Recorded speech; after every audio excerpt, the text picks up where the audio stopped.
Sir, Aishwarya Paliwal from Aaj in India Today. Sir, two questions. First, sir, a lot of political parties have asked certain questions, but do you think all those questions are actually pointing towards the need for SIR? So, second question is arrangements. What arrangements you have made for the vulnerable groups? Because a lot of people are asking senior citizens, migrants, marginalized. So, if you can focus on that, sir. हमारे सारे media बंधुओं के माध्यम से मैं देश के मतदाताओं को ये बतलाना चाहता हूं कि जब भी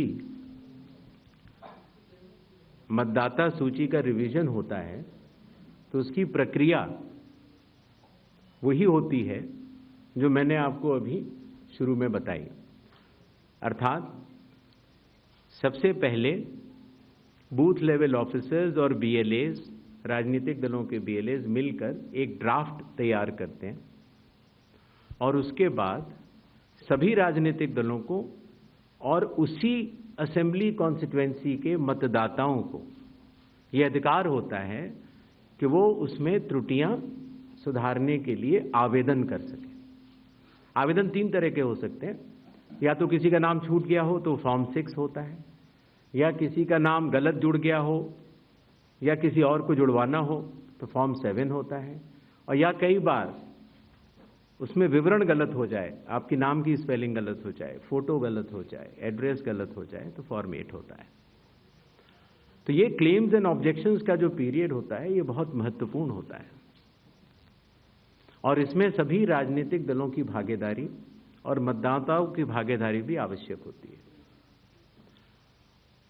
जब ये सारे क्लेम्स एंड ऑब्जेक्शंस आ जाते हैं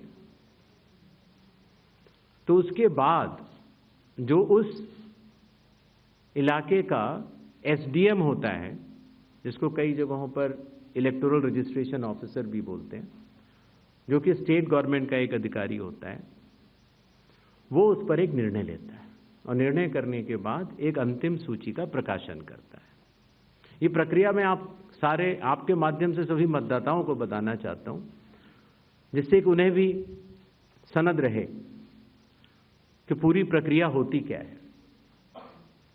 तो एक बार जब एसडीएम की तरफ से अंतिम सूची प्रकाशित कर दी जाती है, और याद रहे कि प्रारूप अर्थात ड्राफ्ट सूची भी पॉलिटिकल पार्टी से शेयर की जाती है और अंतिम सूची भी पॉलिटिकल पार्टी से शेयर की जाती है, और आजकल चूंकि तकनीकी का जमाना है तो वेबसाइट पर भी इलेक्शन कमीशन की अवेलेबल होती है।